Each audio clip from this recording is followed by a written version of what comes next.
अस्सलामुअलैकुम नाज़रीन, मैं हूं आयशा शाहिद और आप देख रहे हैं PSA डिजिटल न्यूज़ चैनल। आइए नजर डालते हैं आज की ब्रेकिंग।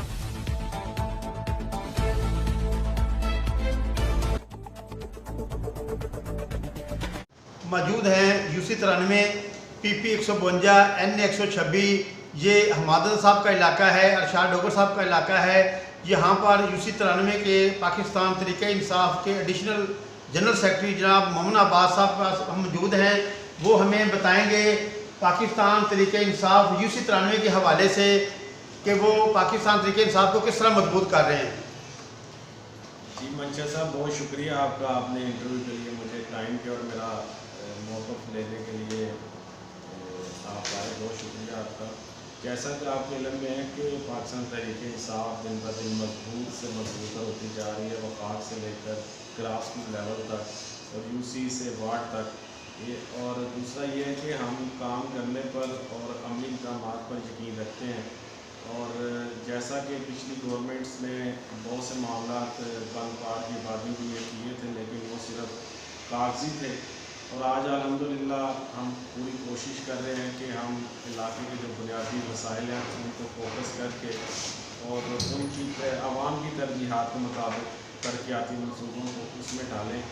और अल्हम्दुलिल्लाह हमने यहाँ पर करोड़ों के फंड मंजूर करवा दी हैं, कैंटीन हो रही है और अनकरीब बोली होने जा रही है। और उसके बाद इंशाल्लाह यहाँ पर काम शुरू हो जाएंगे। जब काम शुरू होंगे तो इंशाल्लाह आवाम के दिलों में ये मोहब्बत पूरी हो जाएगी। क्या जो 2.5 साल इक़्तिदार है इमरान खान साहब का, आप 2.5 साल इक़्तिदार के अंदर आप मुतमिन हैं कि वो उनका इक़्तिदार सही गुजरा है? जी अल्हम्दुलिल्लाह मैं बहुत मुतमिन हूँ। और दूसरी बात यह है कि जब भी कोई मेजर बीमारी को अपने इंसानी जिस्म से निकालना तो उसका ऑपरेट करना पड़ता है। जब ऑपरेट करना हो तो फिर बहुत सी मुश्किलात और तकालीफ से पेशेंट को गुजरना पड़ता है। पाकिस्तान इस वक्त इन्हीं हालात से गुजर रहा है। आपको तो फिरौनी कर्ज़ों के दबाव थे, आलमी ताकतें जो हैं वो हमारे पर दबाव डाल रही हैं। पाकिस्तान एक मकबूज मुल्क है। अल्हम्दुलिल्लाह इमरान खान ने मईशत का जो पहिया जाम था उसको चला दिया है। आज टेक्सटाइल इंडस्ट्री, तामीराती शोबे में वर्किंग हो रही है और अनकरीब इंशाल्लाह आने वाले वक्तों में पाकिस्तान आगे बढ़ेगा और पाकिस्तान का परचम साथ बुलंद होगा। इलेक्शन, बल्दियाती इलेक्शन होने जा रहे हैं।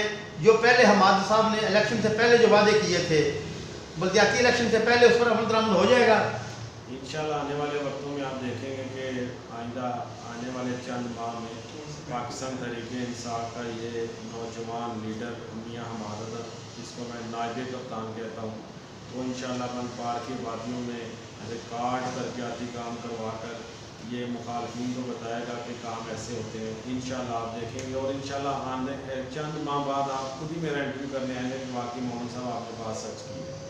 ये हमारी UC93 की खुशकिस्मती है कि इसका एक सूबाई मिनिस्टर है, एक वफाकी मिनिस्टर है। लेकिन ये इलाका बहुत ही पसमानदा इलाका है। यहाँ पर 2.5 साल दौर के अंदर कोई तवज्जो नहीं दी गई। तो क्या इलेक्शन बल्दियाती में पाकिस्तान तरीके इंसाफ जीत पाएगी? जी ये जैसा देखा कि 2.5 साल में कोई तरक्याती काम नहीं हुआ बंद पार की बातियों में। यहाँ पर बहुत से कानूनी पहलू थे, कानूनी नकात थे, कानूनी हडल्स थी जिसको फुलफिल करने के लिए 2.5 साल ज़ाया हुए। प्लानिंग बन रही है, प्रॉपर एक नक्शे बन रहे हैं। वास्ता LDA को ऑन करने जा रहा है जो कि पहले नहीं था। और जैसा कि आपने कहा कि जी वादे पूरे वादे इंशाल्लाह हम पूरे करके जाएंगे और बल्दियाती इलेक्शन में इंशाल्लाह अपने काम से, अपने म्यार से हम इंशाल्लाह अवाम में जाएंगे और अवाम का इंतखाब इंशाल्लाह पाकिस्तान तरीके इंसाफ में होगा। जी नाज़रीन, मोमिन अब्बास साहब बहुत ही पुरुमीद हैं।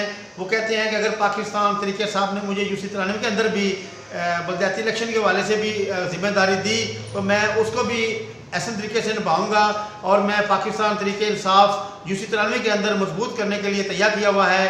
वो अनकरीब इस मुहिम भी शुरू कर रहे हैं और तरक्याती कामों के हवाले से भी आवाम के साथ इनका रब्ता है। मैं हूँ मंशा शाहीन, लाहौर। मेरे साथ कैमरा